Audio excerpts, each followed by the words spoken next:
Healthy breakfast ഉണ്ടാക്കുന്നതിന് വേണ്ടിയിട്ട് ഞാൻ 1/2 കപ്പ് തൈരാണ് എടുത്തിട്ടുള്ളത് കേട്ടോ. പുളിയില്ലാത്ത തൈരാണ് കേട്ടോ. നന്നായിട്ട് ഉടച്ചു കൊടുക്കുക.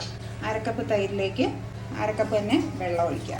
അപ്പോൾ ഇത് മോരായി. പിന്നെ ഇതിലേക്ക് ഞാൻ എടുക്കുന്നത് ഓട്സ് ആണ് കേട്ടോ. ചിയ സീഡ് കുറച്ചെടുത്ത് വെള്ളത്തിയിട്ട് കുതിർത്ത് വെച്ചിട്ടുള്ള ചിയ സീഡ് നന്നായിട്ട് മോരിൽ മിക്സായിട്ട് നല്ല പരുവത്തിൽ നല്ല കുതിർന്ന് വന്നിട്ടുണ്ട്. നമുക്ക് ഇതിനെ ഒരു വലിയ ബൗളിലോട്ട് മാറ്റാം. ഒരു വലിയ ബൗളിലോട്ട് മാറ്റിയിട്ട് പിന്നെ ഈ എടുത്ത് വെച്ചിരുന്ന ചിയ സീഡ് മുഴുവനായിട്ട് ഇതിലോട്ടാണ്.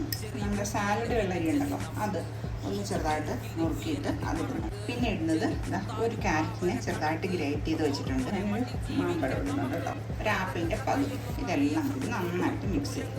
നമുക്ക് വേണമെങ്കിൽ ഒരു നുള്ളിപ്പിടാം. കുറച്ച് മല്ലിയ ഓയിലോ അല്ലെങ്കിൽ നെയ്യോ പൊട്ടി വരുന്ന സമയത്ത് ഒരു ടേബിൾ സ്പൂൺ ഇഞ്ചി ഇട്ട് ഒരു 2 പച്ചമുളക് ഇട്ട് ഇതിലോട്ടാണ്